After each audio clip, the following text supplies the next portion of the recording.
తండ్రి అయిన దేవునికి కృతజ్ఞతాస్తుతులు. అదే విధముగా కూడి ఉన్న సంగమునకు ప్రభు నామమున వందనాలు తెలియజేస్తూ ఉన్నాం. మనము గత వారం నుంచి యోషియా గ్రంథాన్ని చదవడం ప్రారంభించాము.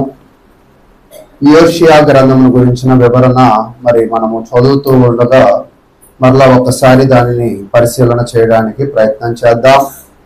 యోషియా గ్రంథము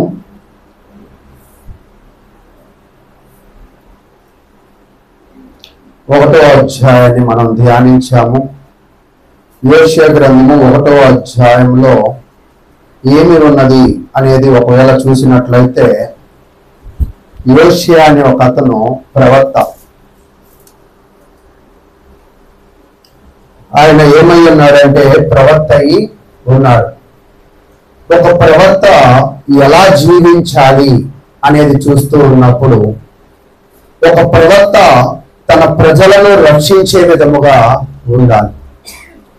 ఒక ప్రవక్త తన ప్రజలను దేవునిలో స్థిరపరిచే విధముగా ఉండాలి.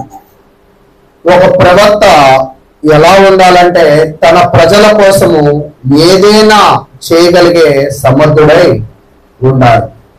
యోషియా అనే ప్రవక్త దేవుడు చెప్పాడని, కేవలం దేవుడు తెలియజేశాడని కేవలం ఒక వ్యభిచారిని పెళ్లి చేసుకున్నాడు.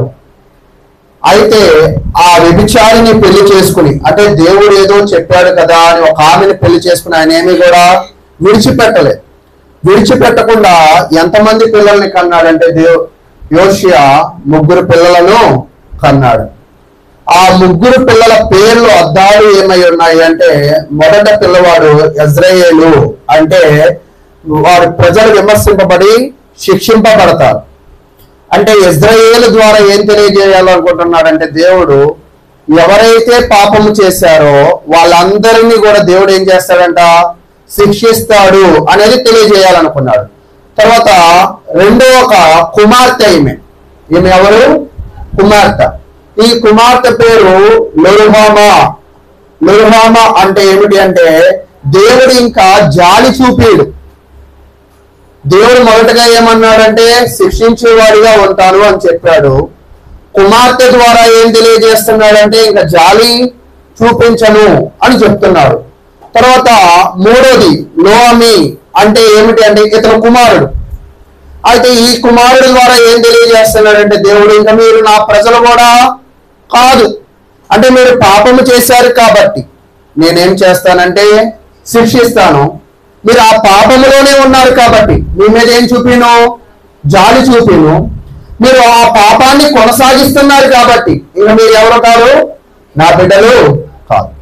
అది ఈరోజు లోకంలో కూడా మన పిల్లలు మన మాట వినకపోతే కొంతకాలం వరకు చూస్తాం.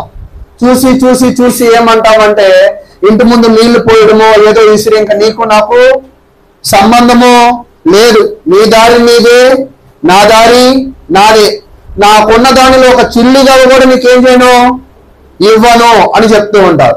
అయితే దేవుడు కూడా ఈ ప్రజలతో అక్షరాల అదే చెప్పాడు. అంటే దేవుని మాట వినని వారిని దేవుడు ఎలా చూస్తాడు అంటే, ఇంకా ఆయన వాళ్ళని చూడడు. వాళ్ళని ఏం చేయడంట, ఇంకా చూడడు. అయితే ఒక్కోసారి మనమైతే మరి మన పిల్లలని మనం గెంటేస్తే వాళ్ళు తిరిగే దానిని బట్టి, వాళ్ళు తినే దానిని బట్టి వాళ్ళ మీద మరలా జాలి పడతాం కదా. కానీ ఆయన కూడా ఏం చెప్పేశాడు, జాలి కూడా పడను అని తెలియజేస్తూ ఉన్నాడు. ఇదంతా కూడా 2వ అధ్యాయంలో మనము ధ్యానించాం. అయితే ఇప్పుడు 1వ అధ్యాయంలో ధ్యానించాం. ఇప్పుడు 2వ అధ్యాయానికి వద్దాం. హోషేయ గ్రంథము 2వ అధ్యాయం. 2వ అధ్యాయంలో ఏం తెలియజేస్తున్నాడు అంటే, 1వ వచనము, మీరు నా జనులని మీ సహోదరులతోనూ, జాలి నొందిన వారని మీ స్వదేశీయులతోనూ మీరు చెప్పండి. మరలా నాతో పాటు మీరు చదవండి. మీరు నా జనులని మీ సహోదరులతోనూ, జాలి నొందిన వారని మీ స్వదేశీయులతోనూ మీరు చెప్పండి. అంటే మొదటి అధ్యాయంలో ఏమన్నాడు, మీరు నా జనులు కాదు, మీ మీద నేనేం చేయను అన్నాడు, జాలి పడను అన్నాడు. మరలా ఏం చేస్తా అన్నాడంటే శిక్షిస్తాను అన్న చెప్పిన దేవుడే 2వ అధ్యాయానికి వచ్చేపాటికి ఆయన మారిపోయాడు. ఎందుకు మారిపోయాడు? మీరు చెప్పండి ఒకవేళ ఎందుకు మారిపోయాడు అనే దాని గురించి. ఇప్పుడు మీరే ఉన్నారు, మీ పిల్లల మీద బాగా కోపం వచ్చింది, లేదా మీ భర్త మీద బాగా కోపం వచ్చింది, లేదా మీ సేవకుడి మీద మీకు బాగా కోపం వచ్చింది. మరి ఆ కోపాన్ని మీరు ఎప్పుడు మర్చిపోతారు? మర్చిపోరా? అర్థం కాలేదా? కోపాన్ని ఎప్పుడు మర్చిపోతాము అంటే చేసిన తప్పును తెలుసుకున్నప్పుడు. ఎవరైతే వాళ్ళ జీవితంలో చేసిన తప్పును తెలుసుకుంటారో దేవుడు అందుకే అంటాడు, తన తల్లి తను ఆదరించినట్లు నేను వానిని ఆదరిస్తాను. ఎందుకు తల్లితో పోల్చాడు అంటే తల్లి ఎలాంటి స్వభావం కలిగి ఉంటదంటే ఎన్ని తప్పులు చేసినా, ఎన్ని అపరాధాలు చేసినా, ఎంత మనలను ఇబ్బంది పెట్టినా మరలా ఒకవేళ ఆ తప్పును తెలుసుకున్నట్లయితే ఆ తల్లి అతను ఏం చేసిద్దంట, మళ్ళా దగ్గరికి చేర్చుకునేది. ఈ దేవుడు కూడా తన ప్రజలను ఎక్కడికి చేర్చుకోవాలనుకుని ఆశపడుతున్నాడంటే దగ్గరికి చేర్చుకోవాలనుకుంటూ ఉన్నాడు. దగ్గరికి చేర్చుకోవాలనుకుంటున్నాడు కాబట్టి ఎవరిని ఎన్నుకున్నాడు అంటే యోషియాని ఎన్నుకున్నాడు. యోషియాని ఎవరిని పెళ్లి చేసుకోమన్నాడంటే ఒక వేశ్యగా వ్యభిచారము చేస్తున్న ఒక స్త్రీని పెళ్లి చేసుకోమన్నాడు. అంటే 1వ అధ్యాయములో వాళ్ళు వాక్యానికి విరుద్ధంగా జీవించారు. అప్పుడు దేవుడేమో శిక్షించేవాడిగాను, జాలి చూపని వాడిగాను, ఈ ప్రజలు నా ప్రజలు కాననే వాళ్ళుగా అంత సీరియస్ గా ఉన్నాడు. 2వ అధ్యాయానికి వచ్చేపాటికి ఆయన మారిపోయాడు.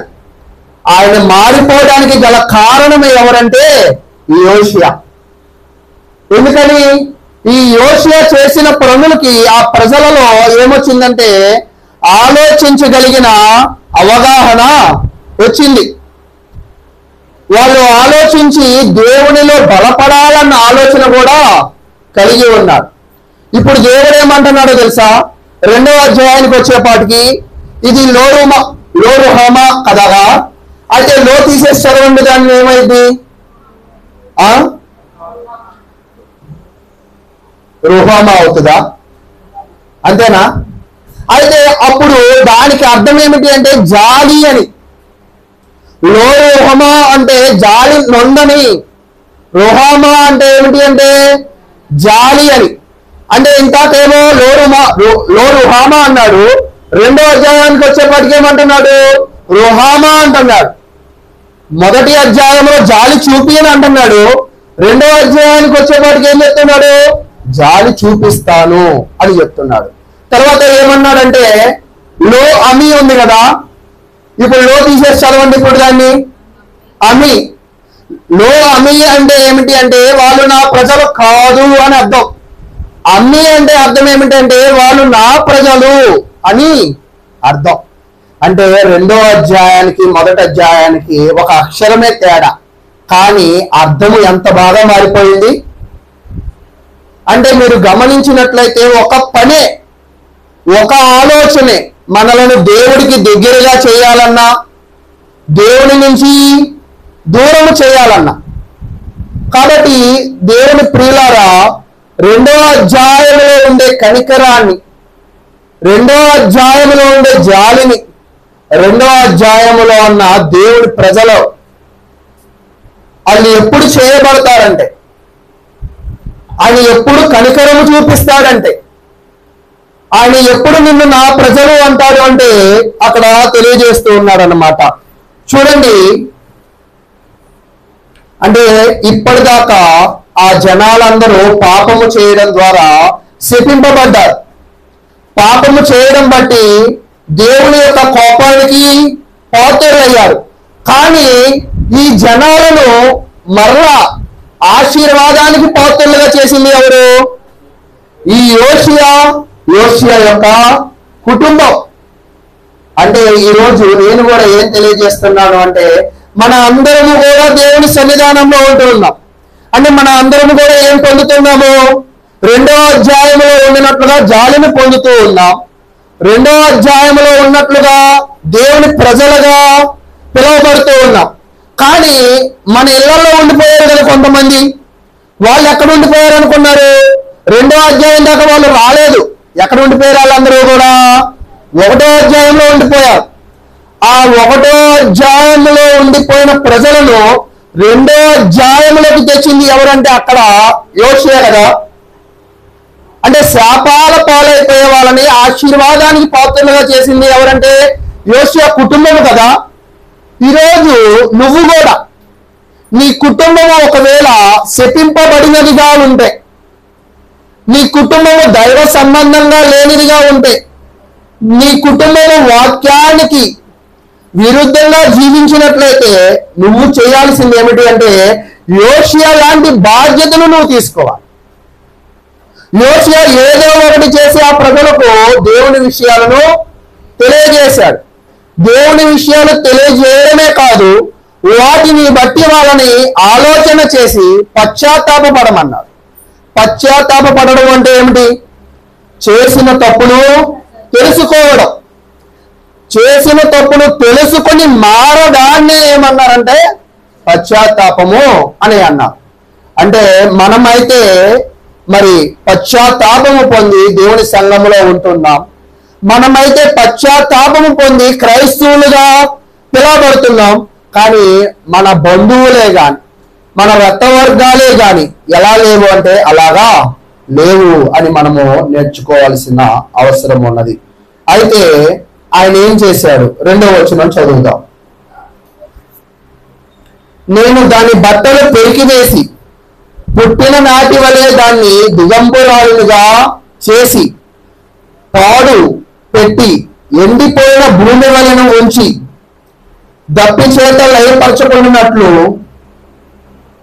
అంటే 2వ వచనంలో ఏం తెలియజేస్తున్నారు అంటే వీళ్ళు పశ్చాత్తాపము పొందాలి అంటే నేనేం చేయాలనుకుంటున్నానంటే వాళ్ళు ఇప్పుడైతే గొప్ప స్థితిలో ఉన్నారు కదా, వాళ్ళని నేనేం చేయాలనుకుంటున్నానంటే వారి యొక్క బట్టలను పెరిగి వేయాలనుకుంటున్నా అంటున్నాడు. అంటే వాళ్ళు ఇప్పటికీ పశ్చాత్తాపం పొందారనా పొందలేదనా? చేసిన తప్పును తెలుసుకున్నారనా తెలుసుకోలేదనా? తెలుసుకోలేదు. కానీ దేవుడైతే ఏమంటున్నాడు? నేను జాలి చూపించడానికి రెడీగా ఉన్నాను, నేను నా ప్రజలుగా భావించడానికి నేను రెడీగా ఉన్నాను. కానీ మీరు నా ప్రజలు అవ్వాలి అనుకుంటే మీరేమి చేయాలంటే మారాలి. కానీ మీరు మాటలతో మారాలి కదా. మీకు మాత్రం ఏం అవసరం అంట? లోకంలో కూడా చెప్తుంటాం, మీకు మాటలతో చెప్తే అవదు కానీ ఏం తీయాలంటారు? మీరు ఎప్పుడు తీయలేదా అంటే అవును. ఒక్కోసారి మాటలు దాటిన తర్వాత ప్రతి వ్యక్తి కూడా ఏం చేస్తాడంటే ప్రవర్తన చూపిస్తాడు.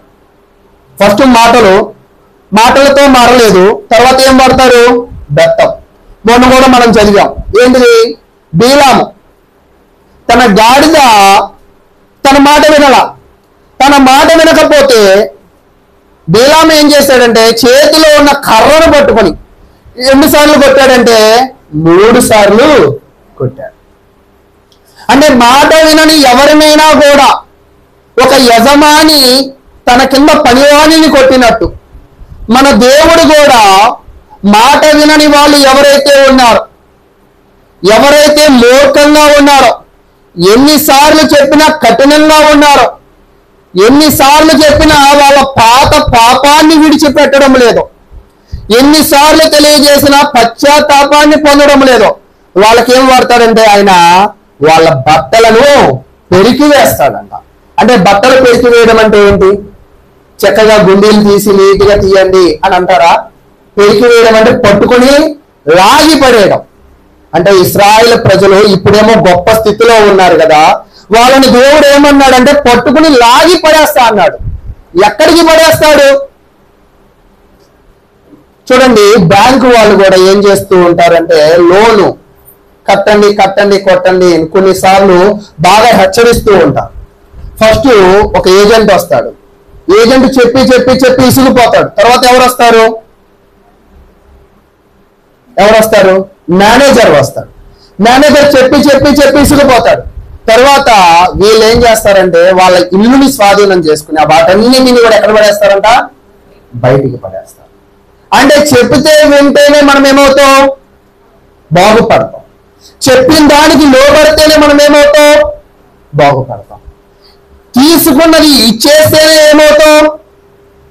సరిగా జీవించగలం.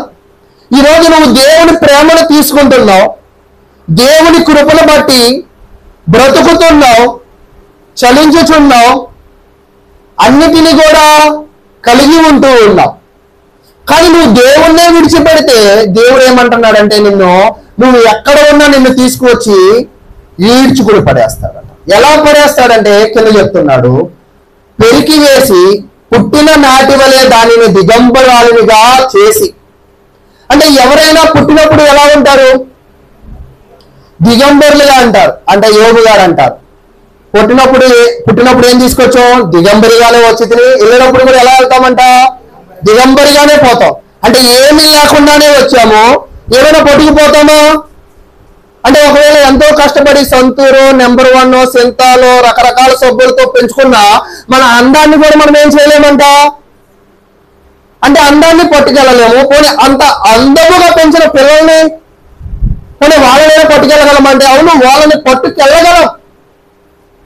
ఈ లోకంలో నువ్వు నీ పిల్లలను వాక్యములో పంచితే నువ్వు వెళ్ళే పరలోకానికే నీ బిడ్డలు కూడా వస్తారు.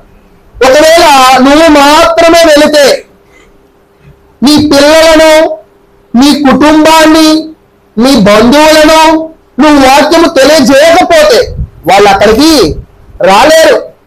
వాళ్ళు దేవుని యొక్క ప్రేమను పొందలేరు, దేవుని యొక్క జాలిని కూడా పొందలేరు, వాళ్ళు దేవుని ప్రజలుగా కూడా అనబడరు అని మనము అర్థం చేసుకోవాలి. అయితే అక్కడ మేము చదివినప్పుడు దిగంబరినిగా చేయడము అంటే ఏమిటి అంటే, పాత నిబంధన కాలంలో ఎవరైతే తప్పు చేస్తారో వాళ్ళ అందరినీ గురించి దేవుడు ఏమంటాడంటే దిగంబరినిగా చేస్తానంటాడు. దిగంబరిగా చేయడం అంటే బట్టలు లేకుండా నిలబెట్టడం కాదు దాని అర్థం. నీకు ఏమీ లేకుండా నెబుకద్నెజరు రాజు గురించి ఒక అధ్యాయం ఉండిద్ది అనమాట. ఆయన ఎవరంటే ఒక రాజు. ఆయన ఎవరు? రాజు. ఆయన ఏమనుకుంటాడు అంటే ఈ సంపాదించిందంతా కూడా నా జ్ఞానము, నా యొక్క బలము అనుకుంటాడు. అనుకుని విర్రవీగుతారు. అంటే ఒక్కోసారి మనకు తెలియకుండా మన అందము కానీ, మన ఆస్తిపాస్తులు కానీ, ఒక్కోసారి మన నోరు కానీ, మన ప్రవర్తన కానీ మనల్ని ఏం చేసిద్ది అంటే ఉప్పొంగిచ్చిద్ది అన్నమాట. ఉప్పొంగించడం అంటే ఏంటి చెప్పండి? ఉప్పును పైకి లేపిస్తే ఉప్పొంగడం అంటారా? ఉప్పొంగడం అంటే ఏంటి? అలాగైనా చెప్పచ్చు మీరు. ఏంటి ఉప్పొంగడం అంటే? మీరు ఎప్పుడు ఉప్పొంగలేదా? పెళ్ళప్పుడు తెల్ల బట్టలు వేసుకుని ముందు దేని ముందు వెళ్ళి నిలబడతారు? అద్దం ముందు. అంతేనా? అద్దం ముందు నిలబడి ఏమనుకుంటాం? వెంటనే ఒక కాడికి పట్టుకుని ఇక్కడ చొక్క పెట్టుకుంటాం. ఎందుకని?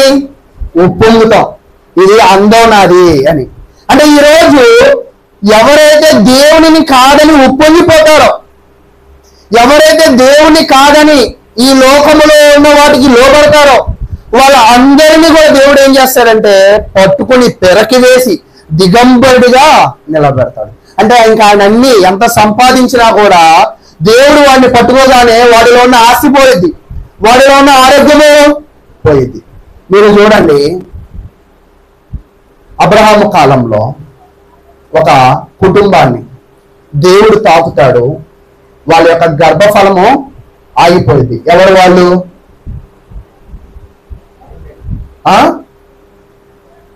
మీకు అర్థం కాలేదా ప్రశ్న? అబ్రహాము కాలంలో దేవుడు ఒక కుటుంబాన్ని తాకుతాడు, వాళ్ళ కుటుంబము గర్భం ఏమైందంటే మూసివేయబడింది. మరలా ఎవరండి? అబీమెలెకు. ఎవరు? అబీమెలెకు. మరలా అదే దేవుడు అబీమెలెకు కుటుంబాన్ని తాకుతాడు. అప్పుడు ఏమైందంట అంటే దేవుడి యొక్క తాకిడి మనకి ఉపయోగమా నష్టమా? ఉపయోగమే. దేవుడు నిన్ను తాకుతాడు. లేదా మరొక ఉదాహరణగా రక్తస్రావముతో బాధపడుతున్న స్త్రీ దేంతో బాధపడుతుంది? ఎవరి వేలు ముట్టుకోవడానికి ఉంది అని? యేసు పై వస్త్రాన్ని తాకినా నాకు చాలు అనుకుంది, వెళ్ళి తాకింది, ఆమెలో ఉన్న రోగం ఏమైందంట? ఈరోజు మీ కుటుంబాలే కానీ, మీరే కానీ, మీ జీవితాలే కానీ ఒకవేళ గొప్ప స్థితిలోకి వెళ్ళాలంటే దేవుడైనా మిమ్మల్ని తాకాలా, లేదా మీరైనా దేవుణ్ణి తాకాలా? దేవుడు మిమ్మల్ని ఎలా తాకుతాడు అంటే సంఘములో వాక్యము ద్వారా. మీరు దేవుని ఎలా తాకాలి అంటే సంఘానికి రావడం ద్వారా. ఇప్పుడు రక్తస్రావరం గల స్త్రీ ఒకవేళ పోనీ యేసుక్రీస్తు వారు రవిస్కాలం అవతల ఉన్నారు అనుకుందాం, కాసేపు ఎక్కడ ఉన్నారు? అవతల. మన అందరం కూడా రక్తస్రావరం గల స్త్రీలాగా యువతలో ఉన్నాం. సరే అక్కడ ఉన్నారుగా, ఇక్కడ దాకా వచ్చాక వెళ్దాంలే అని అనుకుంటావా? అనుకోమా? ఎందుకు అంటున్నారు కానీ నోడితే ఎవరు చెప్పట్లా. ఎందుకు అనుకుంటున్నారు? సరే ఇంకొక భాషలో మన ఇంటి ముందే స్టోర్ పెట్టాడు, కాసేపు బాయి తీసుకుందాంలే అని అనుకుంటావా? అంటులతో మేము ఎక్కడ పడేస్తాం, వంట కూడా ఏం చేస్తాం, ఉడకని దాన్ని కట్టేస్తాం. వెంటనే ఎక్కడికి వెళ్ళాలని మళ్ళీ దాని ఖరీదు ఎంత అనుకున్నారు? 15 రూపాయలు. పోనీ అదేమైనా మనం తింటామా? 10 రూపాయలకి అమ్ముతాం తిరిగి కేజీ. ఎంతకు అమ్ముతాం అంటే రూపాయికి కొని 10 రూపాయలకి అమ్మే బియ్యం విషయంలో ఏమో చాలా తొందర ఉండిద్ది, చాలా ఆశ ఉండిద్ది. కానీ మరి దేవుని వాక్యము వినే విషయంలో అంత ఆశ ఉందా? అంటే ఒకవేళ నువ్వు కంగారు పడే బియ్యం నీకు ఎంత మేలు చేసిద్దో నాకైతే తెలియదు. నువ్వు కంగారు పడే ఈ లోకంలో ఏదైనా కూడా నీకు ఎంత మేలు చేసిద్దో నాకైతే తెలియదు. కానీ దేవుని వాక్యాన్ని వినడానికి నువ్వు వేగిరపడు. ఆ వాక్యము నిన్ను ఏం చేసిద్ది అంటే వాక్యానుసారంగా లేని వారినేమో దిగంబరులుగా నిలబెడితే, వాక్యానుసారంగా జీవించిన వాళ్ళని దేవుడు ఎక్కడ ఉంచుతాడంటే తలగా ఉంచుతాడు. అంటే దేవుని నమ్ముకున్న వాళ్ళని దేవుడు ఎక్కడ ఉంచుతాడంట? తలగా ఉంచుతాడు. ఇప్పుడు యోషియా కాలంలో ప్రజలు తలగా ఉన్నారా, తోకగా ఉన్నారా? తోకగా ఉన్నారు. తలగా మార్చడానికి దేవుడు ఎవరిని ఎన్నుకున్నారు? యోషియాని. ఇప్పుడు యోషియా చెప్పిన ప్రజలప్పుడు వాళ్ళు వినాలా, వినకూడదా? యోషియా నువ్వు చెప్పేది నాకు అర్థం కావట్లా, నువ్వు చెప్తుంటే నాకు వికారం లేదని చెవులు మూసుకున్నారు కొంతమంది జనాలు. ఎవరికి నష్టం?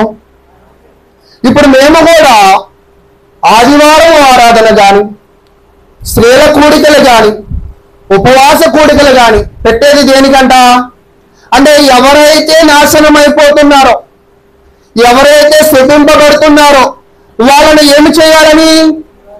రక్షింపబడాలి అని. అంటే యోషియా చేయాల్సిన పని ఎవరు చేస్తున్నారు? స్థానిక సంఘంలో సేవకుడు చేస్తున్నారు. ఇప్పుడు ఇక్కడ సేవకుడి యొక్క మాటలకు ఒకవేళ లోబడితే ఎవరికి ఉపయోగం? ఎవరైతే వింటారో వాళ్ళకు ఉపయోగం. ఇతను చెప్తే వినేది ఏంటి? ఇతను పిలిస్తే వెళ్ళాలా? 11 చెప్తారు, 1 గంటకి వెళ్దాము ఏమైంది అని అనుకుంటే నష్టం ఎవరికి? వినని వాళ్ళకి. కాబట్టి నేను ఇక్కడ ఏం చెప్తున్నాను అంటే దేవుడు ఎప్పుడు కూడా ప్రజలను ఏం చేయాలనుకుంటాడంటే పాపంలో ఉండిపోవాలని అనుకోడు. అందుకే ఎస్కేల్ గ్రంథంలో ఏమంటాడు అంటే తన ప్రజలు నశించిపోవటం ఆయనకి ఇష్టం లేదు. వాళ్ళు ప్రవర్తనను దిద్దుకొని మారడమే ఆయనకి అవసరం. అంటే ప్రజల మార్పుని ఎవరు కోరుకుంటున్నారంట? దేవుడు కోరుకుంటున్నాడు. అయితే మారాలి అని ఆయన కోరుకుంటున్నాడు, మార్చాలి అని ఎవరు ప్రయాసపడుతున్నారు? సేవకుడు ప్రయాసపడుతున్నాడు. మారాలి అని మీకుందా? ఒకవేళ మారాలి అని నాకు లేదు అంటే 1వ అధ్యాయంలాగా మనం ఏమవుతామంట? 2వ కుమార్తెలాగా ఏమవుతామంట? కనికరం పొందాం. 3వ కుమారుడి ద్వారా లాగా ఆయన ప్రజలము మనం అనిపించాం. అయితే ఒకవేళ మన జీవితంలో ఇలాగ వెళ్ళినట్లయితే ఖచ్చితంగా మనం ఏమవుతామంటే శపింపబడిన వారము అవడానికి ఎక్కువగా అవకాశం ఉన్నది అని తెలియజేస్తున్నాడు. అంటే ఇప్పటిదాకా మనకి దిగంబరి అనే పదం దాకా వివరించుకున్నాం. తర్వాత పాడుపెట్టి ఎండిపోయిన భూమి వలను ఉంచి దప్పి చేత లయపరచుకున్నట్లు. అంటే అయ్యా నువ్వు దిగంబరాలుగా కాకూడదు అంటే, ఎండిపోయిన భూమిలాగా నువ్వు అయిపోకూడదు అంటే, ఎండిపోయిన భూమికి ఏమి అవసరం? దాహంగా ఉన్న నోటికి ఏమి అవసరం? ఒక్కపోతతో ఉన్న శరీరానికి ఏమి అవసరం? మనుషులకి ఏమి అవసరం? వాక్యం అవసరం అన్న వాళ్ళందరూ కూడా మరి దేనికి ప్రాధాన్యత ఇవ్వాలి అంటే వాక్యానికి, స్థానిక సంఘ కార్యక్రమాలకి ప్రాధాన్యత ఇచ్చేవారుగా ఉండాల్సిన వారుగా ఉండాలి. ఒకవేళ అలా లేకపోతే కింద చెప్తూ ఉన్నాడు వాళ్ళు ఏమైపోతారంటే లయపరచబడతారంట. నువ్వు లయపరచకుండానట్లుగా ముందే నువ్వేమైపోవాలా? మారిపోవాలి. లయము అంటే ఏమిటి? ఇందాకేమన్నాడంటే దిగంబరి అన్నాడు, తర్వాత ఏమన్నాడంటే ఎండిపోయిన భూమి అన్నాడు. నువ్వు అలా అయిపోకూడదు అంటే నువ్వు నీ జీవితంలో నాశనము కాకూడదు అంటే, నీ జీవితాలు పాడైపోకూడదు అంటే నువ్వేం చేయాలి అంటే దేవుని వాక్యాన్ని బాగా తెలుసుకుని నువ్వేమన్నాలో తెలుసా? నువ్వే ఏమనాలంటే 1వ వచనం చెప్తున్నారు, మీరు నా జనులని మీరు చెప్పుకోవాలంట. ఏమని? నేను క్రైస్తవుడను, నేను దేవుని బిడ్డను అని చెప్పుకోవాలి. ఎంతమంది నేను క్రైస్తవుని చుట్టుపక్కల చెప్పుకునే అవకాశం ఉన్నది? అంటే చెప్పుకోవడం అంటే మాటల ద్వారా కాదు నీకు చెప్పేది. ఇక్కడ యోషియా దేని ద్వారా చెప్పాడు? ఒక వ్యభిచారిని పెళ్లి చేసుకోమన్నాడు. అతను ఒబీడియంట్ అంటే అతని విధేయత ద్వారా చెప్పాడు. ఈయన ఎవరని? దేవుని యొక్క ప్రవక్త. ఈరోజు నువ్వు క్రైస్తవుడు అని చెప్పుకోవాల్సింది ఏంటంటే వేసుకునే తెల్ల బట్టలను బట్టి కాదు, లేని బొట్టును బట్టి కాదు, లేదా ఇంటి ముందు వెలిసే స్టార్ను బట్టి కాదు, లేదా నువ్వు చేసే క్రిస్మస్ పండుగలు బట్టి కాదు. నువ్వు క్రైస్తవుడు అని దేనిని బట్టి చెప్పాలి అంటే నీ ప్రవర్తనను బట్టి చెప్పాలి. తర్వాత ఏం చెప్తున్నాడు చూడండి, జాలి నొందిన వారని. అంటే క్రైస్తవులు అందరూ కూడా ఏం పొందిన వాళ్ళంట అంటే దేవుని ప్రజలందరూ కూడా జాలి. ఎవరి ద్వారా జాలి? కార్పొరేటర్ ద్వారానా? లేదా ఎమ్మెల్యే, పోనీ ఎంపీ కాదు. మనము వాళ్ళందరికంటే అధికారుల కంటే పైన దేవుని ద్వారా మనం ఏం పొందిన వాళ్ళమంట? జాలి. అయ్యా మేము దేవుని బిడ్డలం, మేము జాలి పొందాం, మీరు కూడా ఏమవ్వాలి? దేవుని బిడ్డలు అవ్వాలి. మీరు కూడా ఏం పొందాలి? జాలిని పొందాలి అని మీ కుటుంబాలకి మీ ప్రవర్తన ద్వారా ఎప్పుడైనా చెప్పారా? దేవుని వాక్యం చెప్తుంది. అందుకే స్త్రీ తన ప్రవర్తన ద్వారా తన భర్తను ఎక్కడికి తీసుకెళ్ళొచ్చంట? సంఘానికి నడిపించవచ్చు.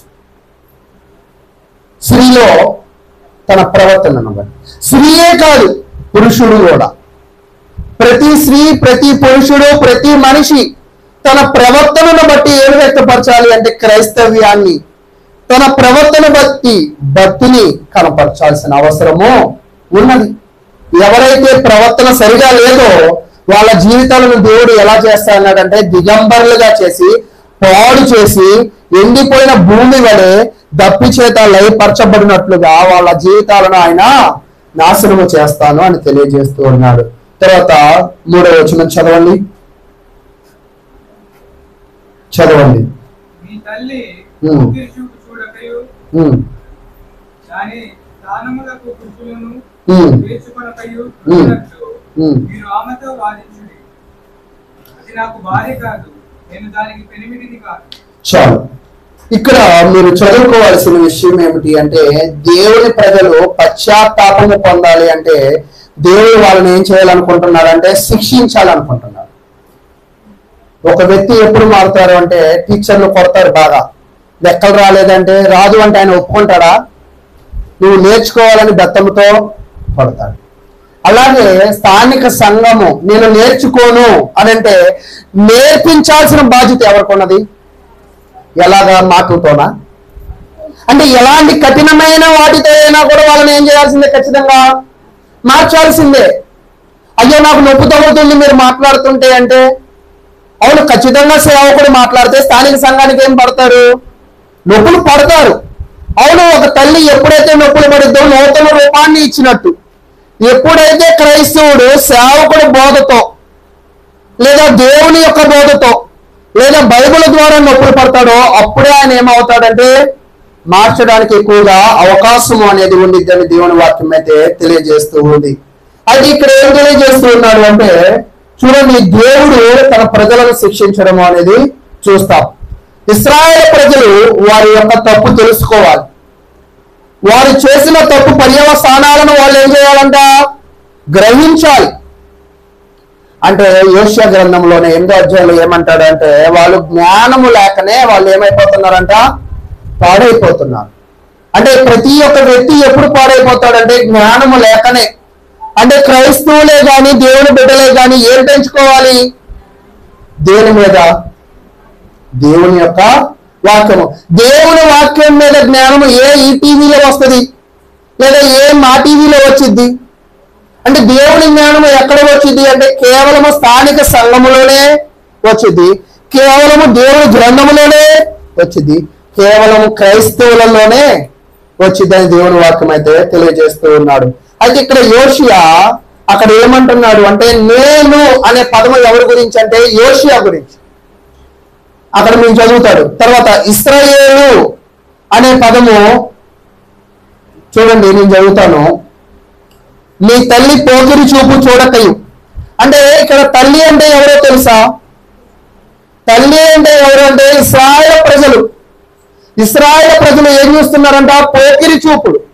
పోకిరి చూపు అంటే ఏమిటి?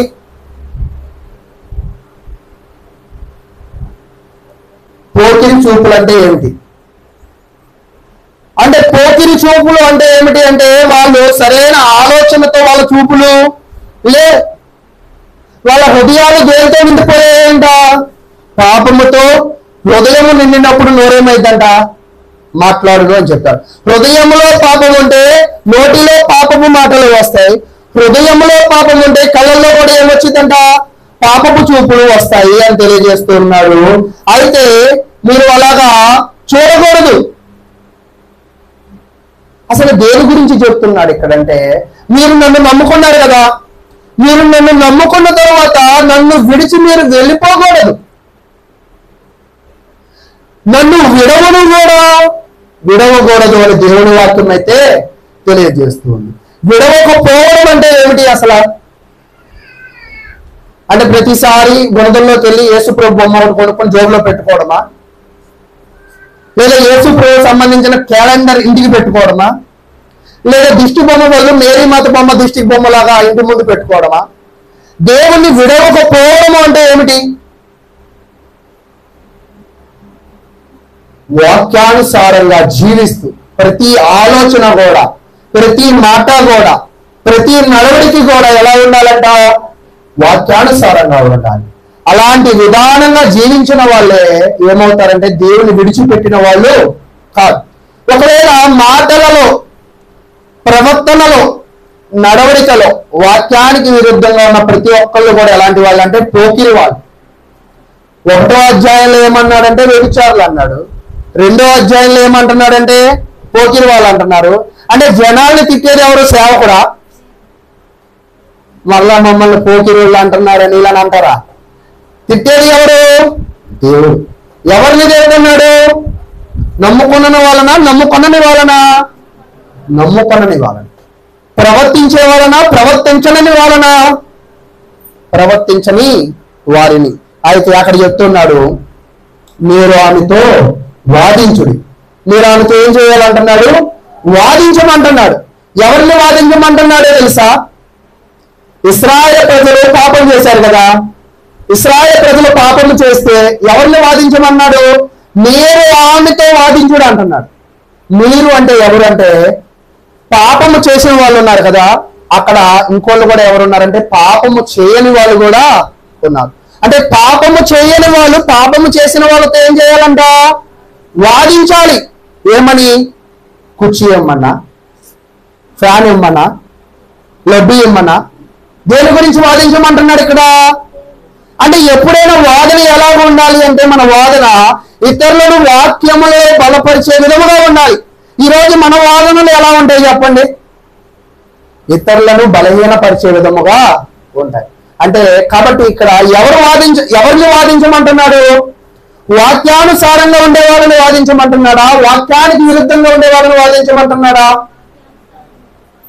ఈరోజు ఒకవేళ మీ అందరినీ వాదించమని నేను చెప్తా, ఎవరు వాదించాలి ఇప్పుడు? వాక్యానుసారంగా ఉండేవాళ్ళు వాదించాలా? వాక్యానికి వ్యతిరేకంగా ఉండేవాళ్ళు వాదించాలా? అర్థం కాల పాపం. చెమటల ద్వారా తొందరగా ముగిస్తా 10 నిమిషాల్లో. ఇప్పుడు చెప్పండి యాక్టివ్గా. వాక్యానుసారంగా ఉండే వాళ్ళని వాదించమంటున్నాడా? వాక్యానికి విరుద్ధంగా ఉండే వాళ్ళని వాదించమంటున్నాడా? సంఘంలో అసలు ఎవరు వాదిస్తారు ఇప్పుడు చెప్పండి?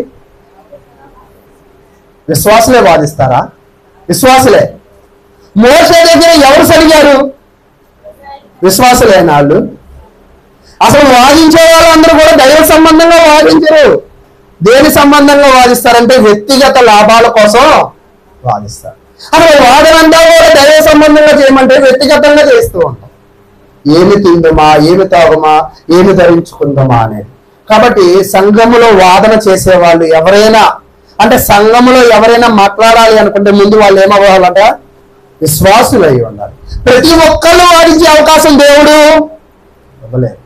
ప్రతి ఒక్కళ్ళు మాట్లాడే అవకాశం దేవుడు కేవలము విశ్వాసులకి మాత్రమే అవకాశము. ఎవరితో వాదించమన్నాడు?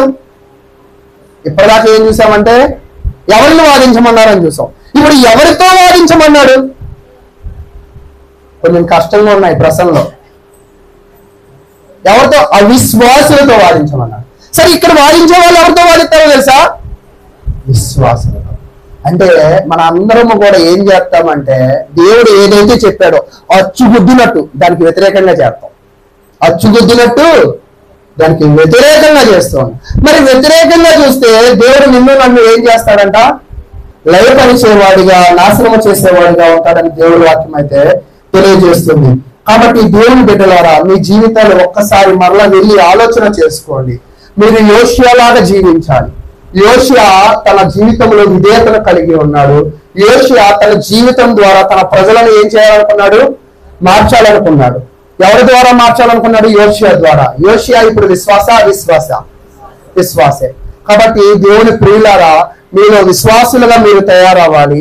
విశ్వాసులుగా తయారైన తర్వాత మీరు మాట్లాడడం అనేది ప్రారంభించాలి. ఒకవేళ మాట్లాడితే ఎవరితో వాదించాలి అంటే అవిశ్వాసులతో వాదించాలి, కానీ విశ్వాసులతో మీరు వాదించకూడదు. ఒకవేళ ఇటువంటి పనులను మనం తెలిసి కానీ తెలియక కానీ ఒకవేళ చేస్తే దేవుడు 100కి 100 మనల్ని ఏం చేస్తాడంటే, నువ్వు ఎంత గొప్పవాడివైనా, నువ్వు ఎంత డబ్బున్నోడివైనా, నువ్వు ఎంత ఘనత ఉన్నవాడివైనా నువ్వు ఏం చేస్తాడంట? రోడ్డుకి లాగేసేవాడిగా ఉంటాడని తెలియజేస్తూ ఇంతటితో వాక్య భాగాన్ని నేను ముగిస్తాను.